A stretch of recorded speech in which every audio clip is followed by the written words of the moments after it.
The stars had always been quiet. For 800 years, humanity spread across 12 solar systems, building colonies on distant worlds, mining asteroids, and dreaming of the future. They found ruins of dead civilizations. They found empty planets. But they never found anyone alive. Until the day 3 shadows blocked out the sun over. New Busan. Kim Do-yoon stood at the observation window of the diplomatic station, watching the massive ships drift into orbit. Each one was the size of a small moon. Their hulls were dark purple, covered in strange patterns that seemed to move when he looked directly at them. He had been a diplomat for 30 years. He had negotiated trade deals, border disputes, and peace treaties between human colonies. But nothing had prepared him for this. "Sir," said Cho Taiwan, the young communications officer behind him. His voice was shaking. "We're receiving a transmission. They want to talk." Da-hyun did not turn around. He kept his eyes on the ships. "What language?" "Ours, sir." "Perfect, Korean. They've been listening to us for a long time." A cold feeling settled in Do-hyun's stomach. He finally turned and walked to the communication console. "Open a channel." The screen flickered to life. The creature on the other side was tall and thin, with 6 arms and a head that looked like an insect. Its eyes were completely black, and when it spoke, its mouth did not move. The voice came from somewhere inside its chest. "I am Ambassador Velith of the Velith Dominion. We have watched your species for 200 of your years. You have grown strong enough to be useful. This is an honor." Do-hyun kept his face calm. "I am Kim Do-hyun, representative of the United Earth Council. We welcome peaceful contact with your people." The ambassador made a sound that might have been laughter. "Peace is not why we are here, small creature. We are here to offer you the gift of submission." The screen changed. Documents appeared, written in both the alien language and perfect Korean. Do-hyun read them slowly. His hands did not shake, but inside, his heart was pounding. The treaty demanded everything. All human military ships would be destroyed. All weapons would be handed over. Every year, humanity would pay tribute in resources, technology, and people. The document called them biological resources. Do-hyun knew what that meant. Slaves. "You have 1 hour to sign," the ambassador said. "Every species signs. The Velith Dominion has ruled 2,000 worlds for 10,000 years. No one refuses. No one survives refusing." Do-hyun looked at the document for a long moment. Then he looked up at the screen. "I need 3 days to consult with Earth." Silence. The ambassador's black eyes seemed to grow darker. 3 days? No species has ever asked for time. They understand their position immediately. "We are not every species," Do-hyun said. His voice was quiet but steady. 3 days. Then you will have our answer." The ambassador stared at him. Then it made that strange laughing sound again. "Very well, small creature. 3 days. It will not change anything. Your answer will be the same as all the others. Submission or death. There is no third choice." The screen went dark. Cho Taiwan let out a breath he had been holding. "Sir, what are we going to do? Did you see the size of those ships? Our entire fleet couldn't scratch them." Da-hyun walked back to the window. The 3 massive ships hung in the sky like dark gods. He thought about his daughter on Earth, his grandchildren, every human being on 12 worlds. "Get me a secure channel to Admiral Park Suna," he said. "Priority 1. No one else sees this message." The channel took 10 minutes to establish. When Admiral Park Suna appeared on the screen, Do-hyun saw a woman in her 50s with short gray hair and eyes that had seen too many battles. She commanded the 7th Human Expeditionary Force, the largest military fleet humanity had. "Do-hyun," she said, I've been watching those ships on long-range sensors. What did they want? He told her everything. The treaty, the demands, the slaves. When he finished, Suna's face had not changed, but her hands were gripping the edge of her command chair, so hard her knuckles were white. 3 days, she said. What do you need from me? I need you to be ready, Do-hyun said. I'm going to send this to Earth. The Council will debate. They might vote to surrender, and if they do? Do-hyun was quiet for a moment. I grew up during the border wars, Admiral. I watched my father die fighting for our colony's freedom. He told me something before he died. He said that there are things worse than death. Living on your knees is one of them. Suna nodded slowly. I understand. What do you want me to do? They think we're weak. They think we'll sign their paper and bow our heads like good little creatures. They've never met humans before, Admiral. Not really. He paused. If the Council votes no, I need you ready to show them what humans do when someone tries to put a collar around our necks. Suna smiled. It was not a pleasant smile. My fleet is old. My ships are small. We can't win a fair fight against those monsters. Then don't fight fair. She laughed softly. I've been preparing for something like this my whole career, Do-hyun. Contingency plans. Hidden weapons. Tactics that would make our enemies call us monsters. I hoped I'd never have to use them. And now? Now I'm glad I never threw them away. She leaned forward. Send your message to Earth. Tell them the truth. Tell them what these creatures want. And tell them that the 7th Fleet stands ready, whatever they decide. Do-hyun ended the transmission and composed his message to Earth. He included everything. The video, the documents, the demands. At the end, he added a single line. They want us on our knees. The question is simple. Do we kneel? Or do we show the galaxy what humanity is made of? He sent the message and walked back to the window. The 3 ships were still there, waiting.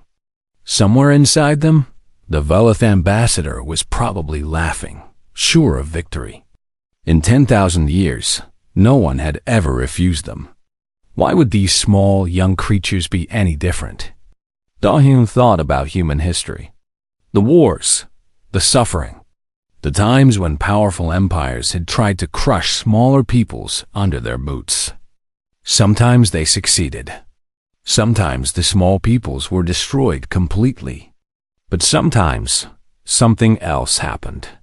Sometimes the small peoples fought back with everything they had, and even if they lost, they made victory so costly that empires crumbled. He remembered a word from old Earth history. A Greek word, Thermopylae, 300 soldiers against an empire. They all died. But their sacrifice lit a fire that burned for thousands of years. Maybe that was what humanity was about to face. Maybe they would all die. But if they did, they would die standing, not kneeling.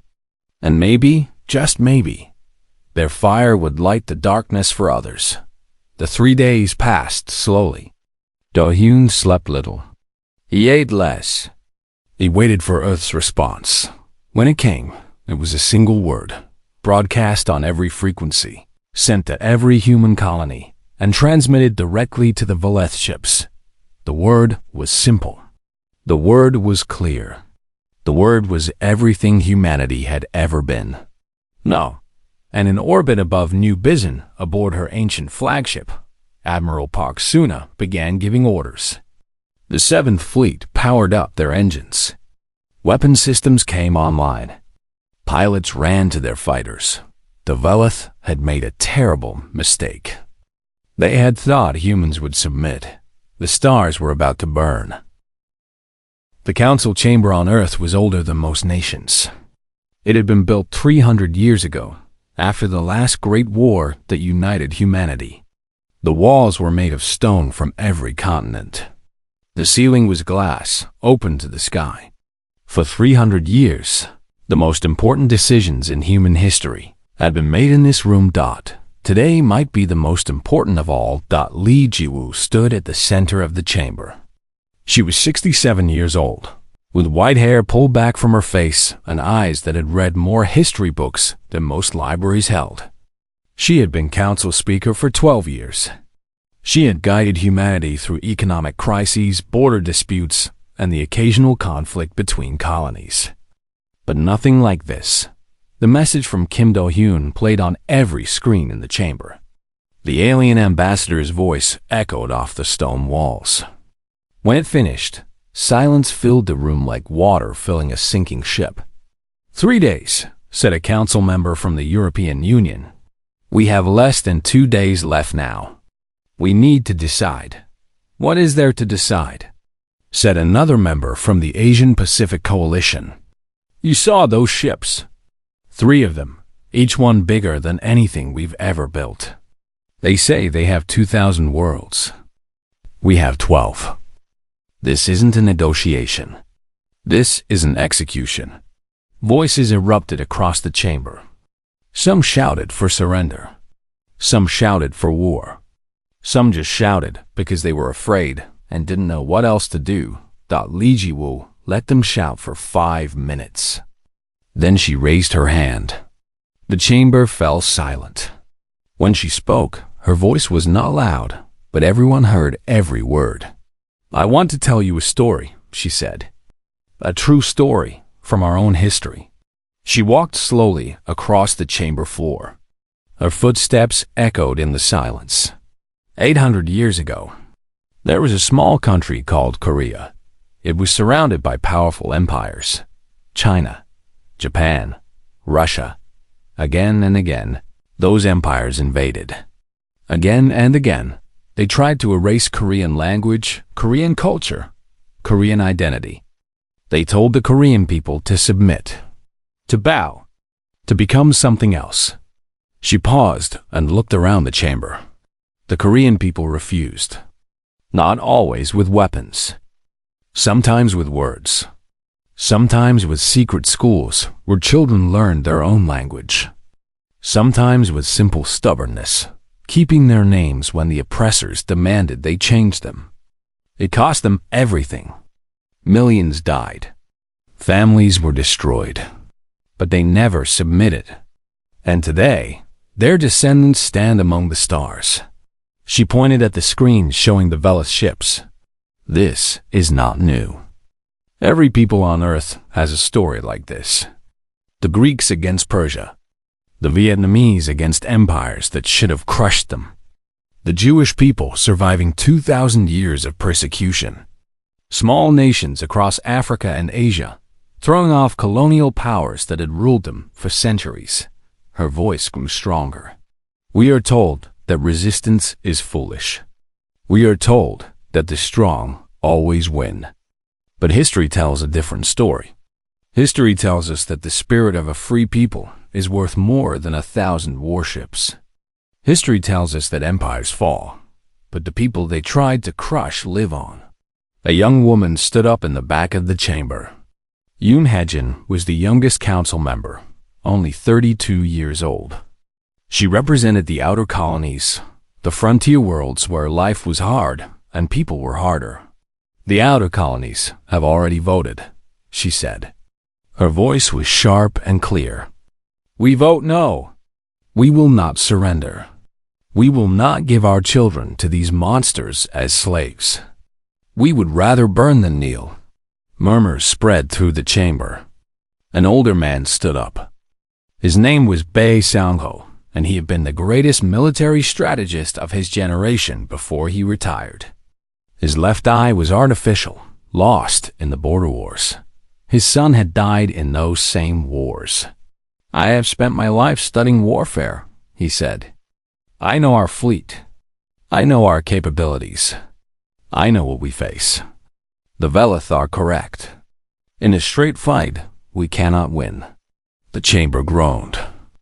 Some council members buried their faces in their hands. But, Si-hyang-ho continued, war is never straight. War is dirty. War is ugly. War is finding the one weakness your enemy has and driving a knife into it. I have plans. I have been making plans for 50 years. Plans for enemies we might face someday. Plans that would make angels weep and devils applaud. He looked around the chamber with his one good eye. We cannot win a war of ships against ships, but we can make victory cost them so much that they choke on it. We can make them bleed for every planet, every moon, every rock in space. We can show them that humans are not prey. We are predators. We just haven't had a reason to show our teeth. Silence again. Then Li Jiwu spoke. I have one question for this council. Just one. When in our history has submission ever saved us? No one answered. When the colonizers came to Africa and Asia and the Americas, they promised peace if the people surrendered. Did submission save those people? No. They were enslaved anyway. They were killed anyway. Their children were taken anyway. She walked to the center of the chamber and looked up at the glass ceiling, at the stars beyond. The Velith call it the gift of submission. But we know what it really is. It is a chain around our necks. It is our children in their ships. It is the death of everything we are. And they will do it whether we sign their paper or not. The only difference is whether we die fighting or die begging. She turned to face the council. I call for a vote. Do we submit to the Velith Dominion? Do we accept slavery and call it peace? Or do we stand up, for the first time as a united species, and tell the universe that humanity will never kneel? The vote was taken. It was not close. Every colony voted no. Every nation voted no. Earth voted no. For the first time in human history, every single human being was united in a single decision. They would fight. They would probably lose. But they would fight. Li Jiwu sent the message to Kim Do-yun on New Bizen. He would deliver it to the Velith. Then she walked out of the chamber, through the ancient halls, and into the garden outside. The sun was setting over the mountains. She sat on a bench and watched the colors paint the sky. Her assistant found her there an hour later. Speaker Li? Are you all right? Jiwu smiled sadly. I just condemned humanity to war. Millions will die. Maybe billions. Maybe everyone. I needed to remember what we're fighting for. She pointed at the sunset. This, the beauty of our world.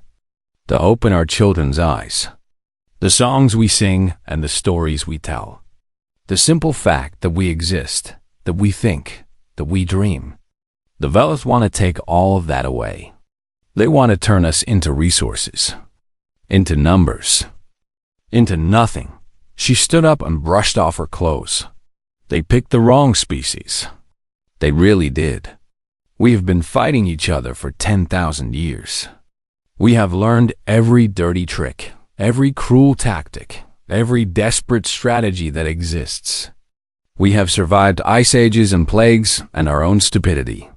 We have clawed our way from caves to the stars. She looked up at the darkening sky, where the first stars were beginning to appear. Now we turn all of that against a common enemy. Heaven help them. On New Bizen, Kim Do-hyun received the council's decision. He read the single word 3 times to make sure he understood. Then he smiled, really smiled, for the first time in 3 days. He walked to the communication console and opened a channel to the Velith ships. The ambassador appeared on screen, looking bored and confident. Have you come to sign, small creature? Do-hyun shook his head slowly. I have come to deliver humanity's answer. He transmitted the single word across every frequency, so that every human in 12 systems could hear it, so that the Velith would understand exactly what they faced. No. The ambassador's black eyes flickered. You cannot be serious. We are completely serious, Do-hyun said. We decline your gift. We reject your dominion. And we suggest, respectfully, that you leave our space. Because if you don't, you will learn something that no one has ever taught you. And what is that? Do-hyun leaned forward.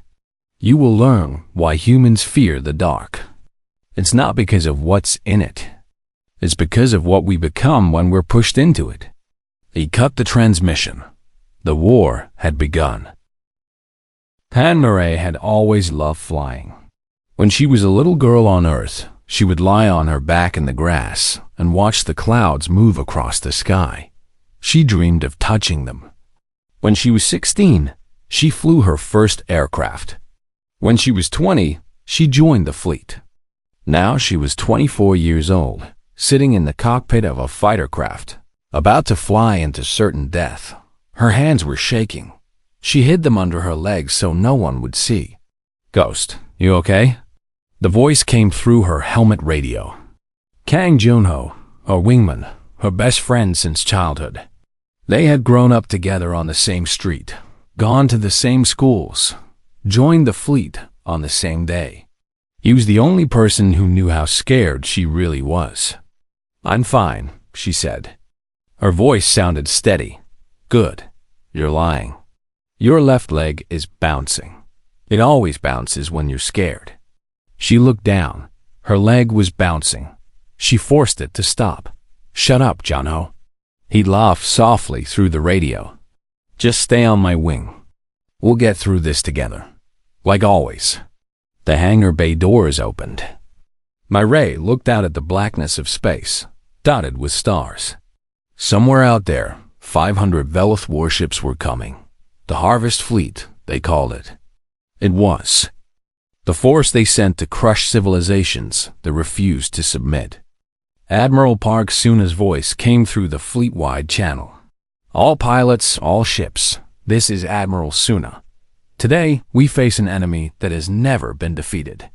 An enemy that has conquered 2,000 worlds. An enemy that thinks we are weak, small, and afraid." Mireille gripped her flight controls. "They are wrong. We are not weak. We are not small. And yes, we are afraid. Only fools are not afraid of death. But we are human, and humans have learned something in our long history. Fear is not the enemy. Giving up is the enemy. Today, we do not give up. Today, we show the Velith what happens when you corner a human." The launch signal flashed green. "All fighters launch.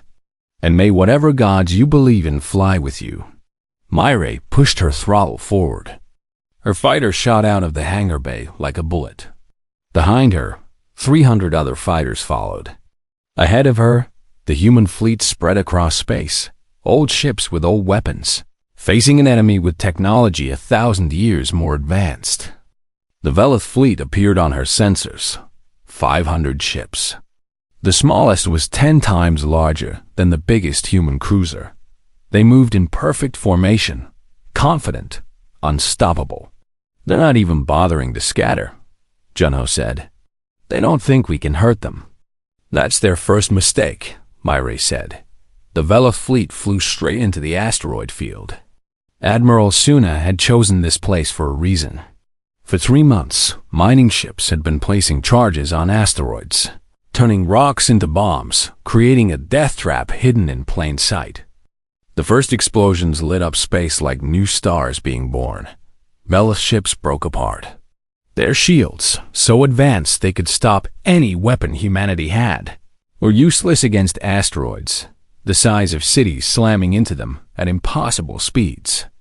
20 ships died in the first 30 seconds. Then the stealth frigates appeared. They had been hiding in the shadows of larger asteroids, their engines cold, invisible to sensors. They fired everything they had into the confused Velith formation, then vanished again before the enemy could respond. Chaos. Beautiful, deadly chaos. "All fighters engage," Admiral Suna ordered. "Target their shield generators. Make them bleed." Mireille dove into the battle. Velith point defense guns filled space with purple energy beams. Fighters exploded around her. She didn't think about them. She couldn't think about them. She found her target, a massive Velith battleship with its shields flickering from asteroid damage. "Junho, on me. We're going for that big one.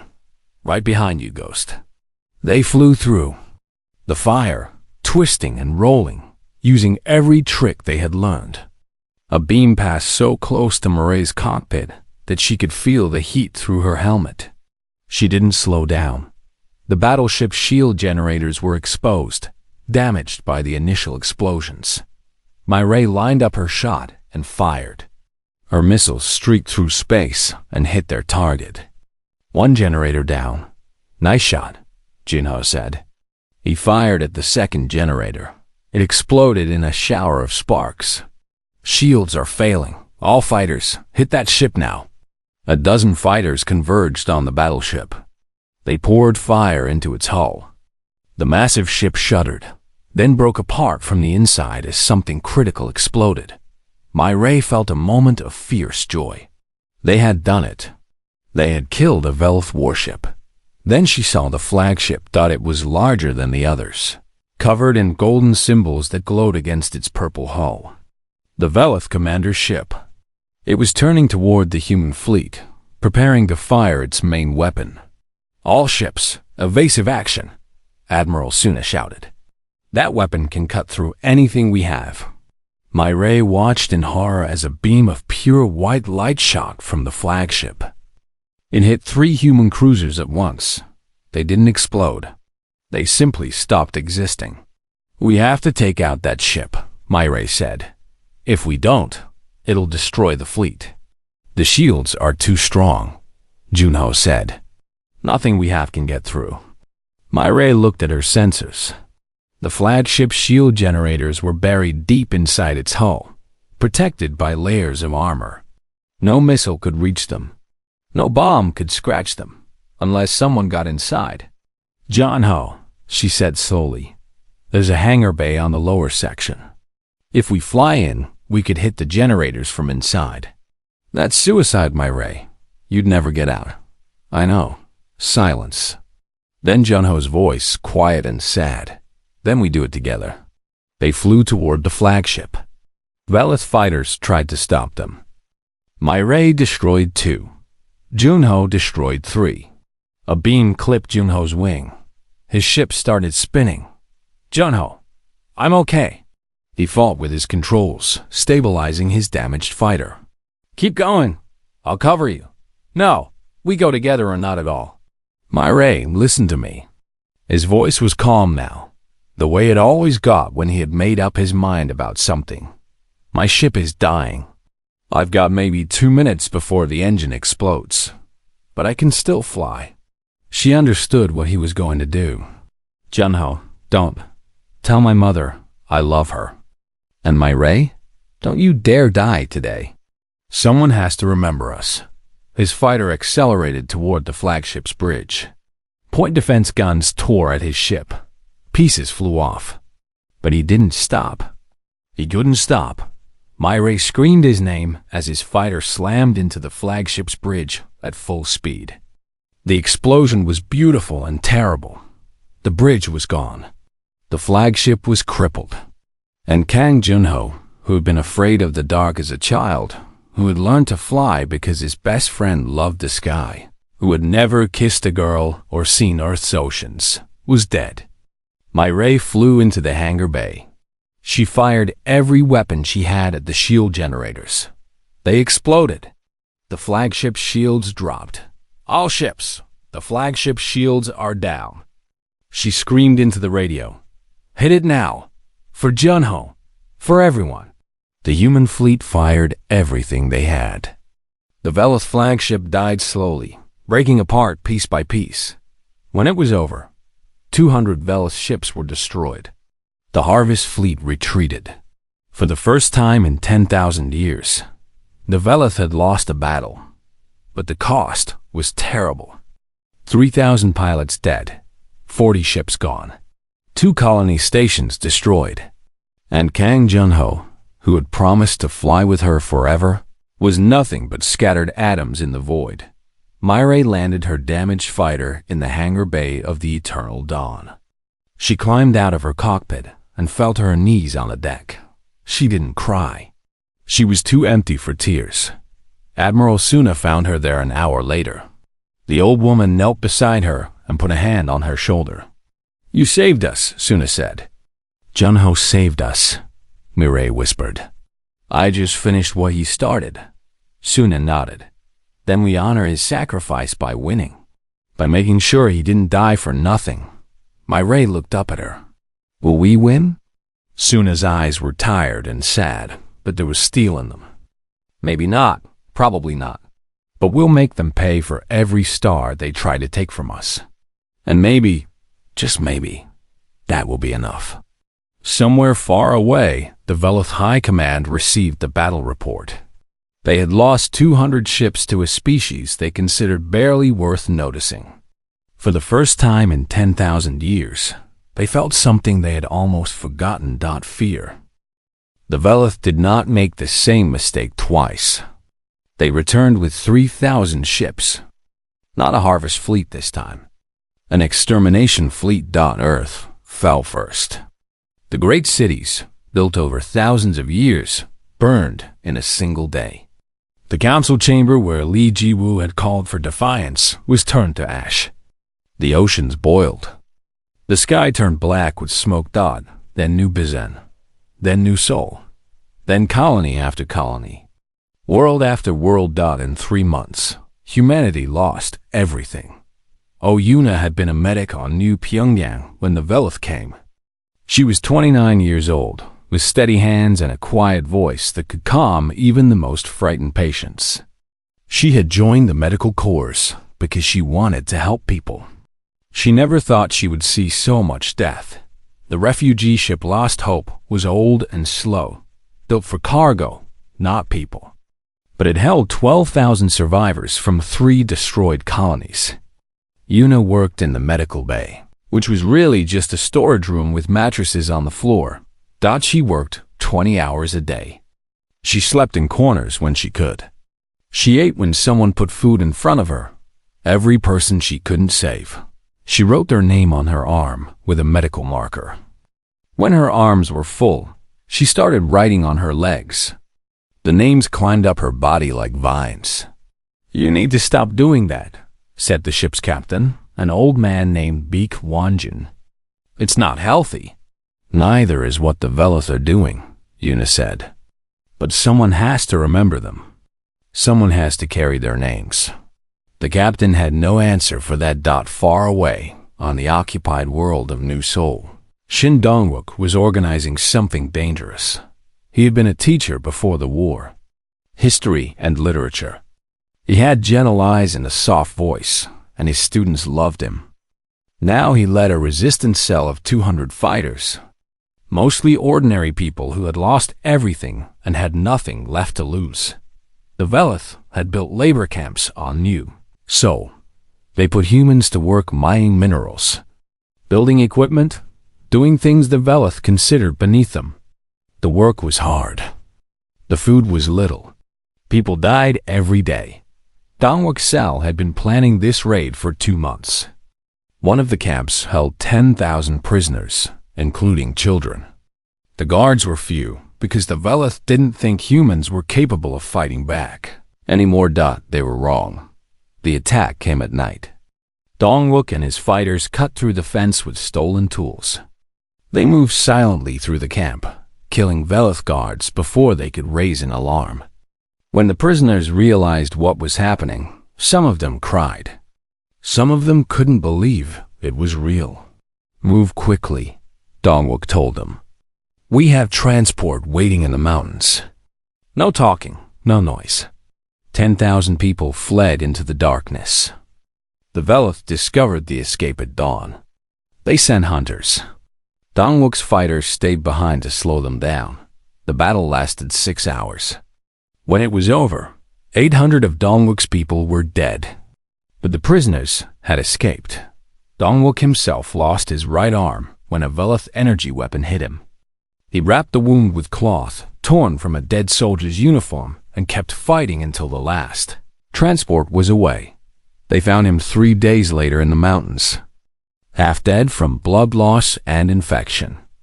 The camp survivors nursed him back to health. When he woke up, the first thing he did was ask for a weapon. You need to rest, said the doctor, a woman who had been a prisoner until he freed her. I'll rest when they're gone, Dongwook said. Every day we fight is a day they don't win. Every human who stays free is a victory. He was back in the field within a month, leading raids with one arm and a heart full of cold fire. In the outer rim, beyond the Veloth patrols, Kim Do-hyun led what remained of humanity's government, a hidden station in the dark space between stars. A few thousand people, a handful of ships. It wasn't much, but it was enough to keep hope alive. Do-hyun recorded a message and sent it across all human frequencies. He knew the Veloth would intercept it. He didn't care. To all humans everywhere, he said, I know you are suffering. I know many of you have lost everything. Your homes, your families, your hope. The Veloth think they have won. They think we are broken. They are wrong. His voice was tired, but steady. On every occupied world, humans are fighting. In the mountains and the cities and the labor camps. With weapons when they have them, with bare hands when they don't. Every act of resistance is a victory. Every day you survive is a day they haven't won. He paused and looked directly at the camera. They can kill us. They can burn our worlds. But they cannot break what we are. We are human. We have survived ice ages and plagues. We have survived our own stupidity and cruelty. We will survive this. Hold on. Dawn is coming. He ended the transmission. Do you really believe that? Asked his aide, a young woman named Jang So-hee. That dawn is coming? Do-hyun was quiet for a long moment. I have to believe it, he said.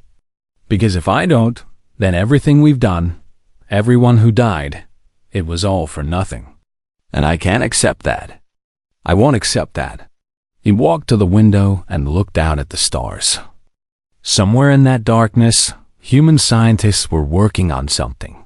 Something the Veloth had never imagined. Something that would turn the tide. The Veloth think this is a war of ships and weapons, Do-hyun said. They're wrong. This is a war of wills. They want us to give up. They want us to accept that we lost. But humans don't give up. We never have.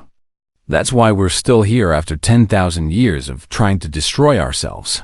He turned back to So-hee. Get me Admiral Suna. I want a progress report on Project Phoenix. Yes, yes. Sir, on the refugee ship Last Hope, Oyuna finished her shift and went to the observation deck. It was the only place on the ship where you could see the stars. She stood at the window and looked out at the darkness. Her arms were covered in names now. 342 names. 342 people she had tried to save and failed. A little girl came up beside her. She couldn't have been more than 7 years old. Her parents were among the names on Yuna's arms. Are we going to be okay? The girl asked. Yuna knelt down so they were face to face. I don't know, she said honestly. But I'm going to do everything I can to help you. And there are millions of people like me, everywhere, doing the same thing. That's what humans do. We help each other. We don't give up on each other. The girl nodded seriously. My mom said that too, before. Yuna pulled her into a hug. Your mom was a smart woman. They stayed like that for a long time, two humans in the darkness, holding on to each other because there was nothing else to hold on to. And in the void beyond the rim, far from Veloth sensors, far from prying eyes, lights began to flicker. One light, then another, then 10, then 100, then 1,000. The human fleet, rebuilt in secret, hidden in the spaces between stars, powered up their engines. Ships that had been salvaged from wreckage.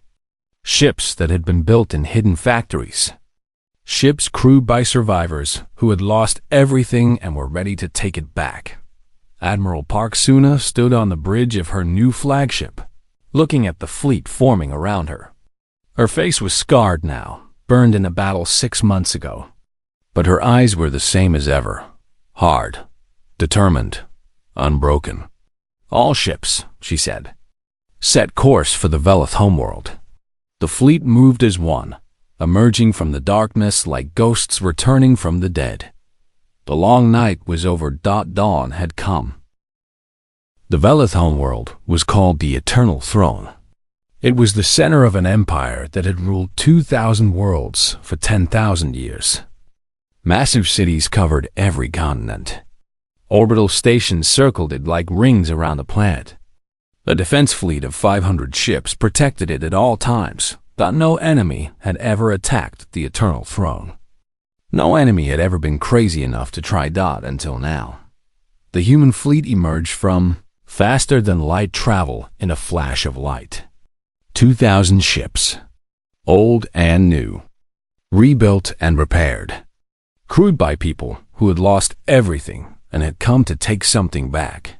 Admiral Park Suna stood on the bridge of her flagship, the undying sun. Her face was calm. Her hands were steady. She had been waiting for this moment for 2 years. "All ships, this is Admiral Suna. You know why we're here. You know what they did to our worlds. Today we return the favor. Today we show the galaxy that humanity is not a species you can step on. Today the stars burn." The Velith defense fleet moved to intercept.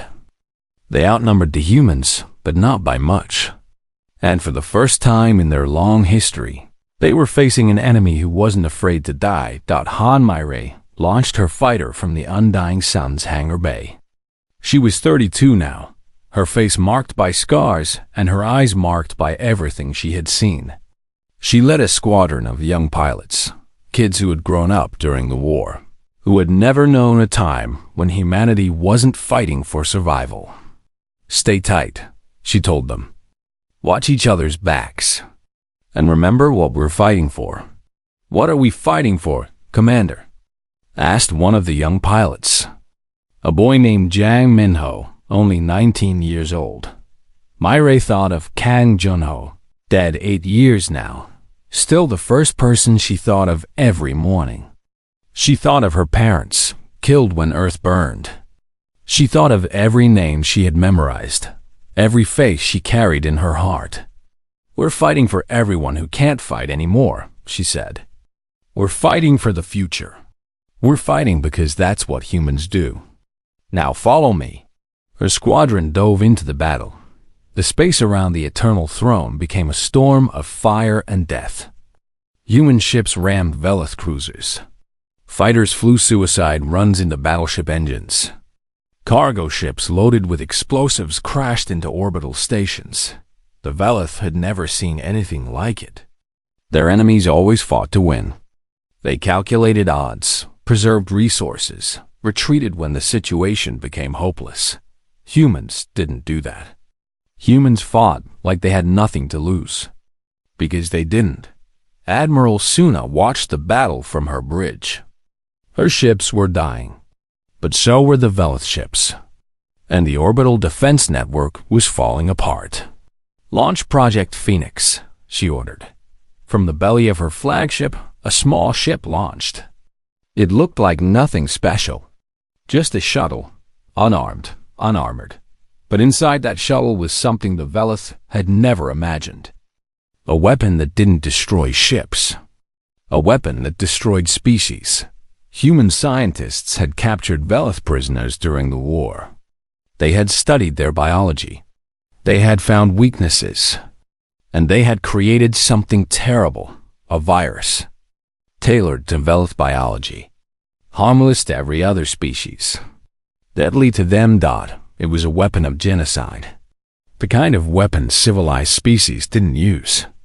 The kind of weapon that should never exist. Humanity had become the monster the Velith feared. The shuttle flew through the chaos of battle, too small to be noticed, too fast to be stopped. It entered the Eternal Throne's atmosphere and released its payload. The virus spread through the air, through the water, through the food supply. Within days, it would reach every Velith on the planet. On the surface, in the great palace of the Velith Emperor, panic began to spread. "They've poisoned our world," a commander reported.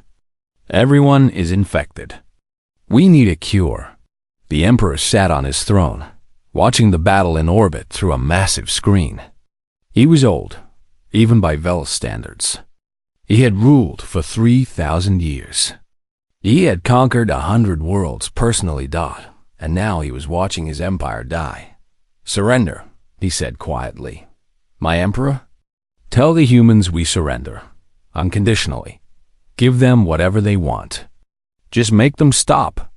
The message went out across all frequencies. The Velith fleet ceased fire. The human fleet, what was left of it, stopped shooting. Silence fell over the battlefield. Admiral Suna received the surrender message on her bridge. She read it 3 times to make sure she understood. "Is this real?" asked her tactical officer. "It's real," Suna said. "They're giving up?" She sat down in her command chair. Her hands were shaking now, finally, after hours of holding steady. She had lost 500 ships, thousands of pilots. Friends she had known for decades, but they had won. This is Admiral Suna to all human forces. The Velith have surrendered. The war is over. We won. Across the fleet, people started crying. Some laughed. Some just sat in silence, unable to believe it was real. Han Murray landed her damaged fighter in the Undying Sun's hangar bay. She climbed out of her cockpit and stood there, staring at nothing. "Commander?"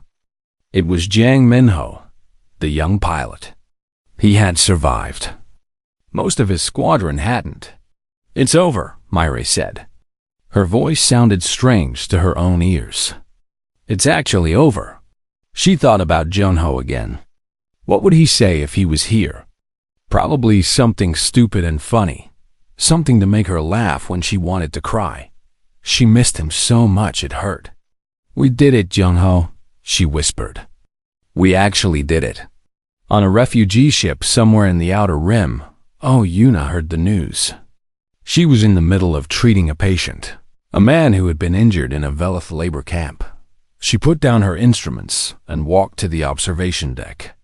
The ship was full of people now, all watching the screens, all listening to the announcement. The war was over. Humanity had won. Yuna looked at her arms. The names had faded over the years, but she had refreshed them over and over. She would never forget them. "We survived," she said to no one. "We actually survived." A week later, Kim Do-yoon broadcast a message to the entire galaxy. Not just to humans, but to every species the Velith had ever conquered. Thousands of worlds. Millions of species. All listening. "We were told to submit," he said. "We were told resistance was foolish. We were told we were nothing, a young species, barely worth noticing. We were told to bow our heads and accept slavery." He paused. "We said no. And when they came to crush us, we fought. We lost worlds. We lost people. We lost almost everything. But we never lost ourselves. We never forgot who we were." His voice grew stronger. "To every species watching this, every world the Velith conquered, every people they enslaved, you are not alone. The Velith thought us weak because we were young. They were wrong." And the stars burned after that assumption. He leaned forward. "The Velith dominion is finished. Their empire will fall apart. The worlds they conquered will be free. And humanity will help you rebuild. Not as conquerors. Not as masters. As friends. As allies. As equals." He smiled for the first time in years. "The long night is over. Dawn has come. Not just for humanity, but for everyone. This is not the end of anything. This is the beginning of everything." 10 years later, Yuna ran a hospital on New Bizan, rebuilt from the ashes of the old colony. The names on her arms had finally faded. She had stopped refreshing them. The dead were at peace now. It was time for the living to move on. Han Myre taught at the Flight Academy, telling young pilots stories of the old war. She kept a picture of Junho in her office. Sometimes, late at night, she talked to a Kim Do-yoon, retired to a small house on Earth, rebuilt after the burning. He grew vegetables in his garden and watched his grandchildren play in the grass and across the galaxy on thousands of worlds. Species that had been slaves looked up at the stars with hope for the first time in their lives. The Velith had been right about one thing. Humanity was young, barely worth noticing. A small species from a small world, but they had learned something that Velith never understood, that it wasn't the size of the species that mattered. It wasn't the age of the empire. It wasn't the number of ships or the power of the weapons. What mattered was the refusal to give up. The stubborn, stupid, beautiful determination to keep fighting when there was no hope. To hold on when everything was lost. To say no when everyone said yes. That was what made humans dangerous. That was what made them special. That was what made them human. And somewhere in the rebuilt council chambers on Earth, there was a plaque on the wall. Just a simple piece of metal with a single word carved into it. The word that had started everything. The word that had changed the galaxy. The word that summed up everything humanity was. No, the end.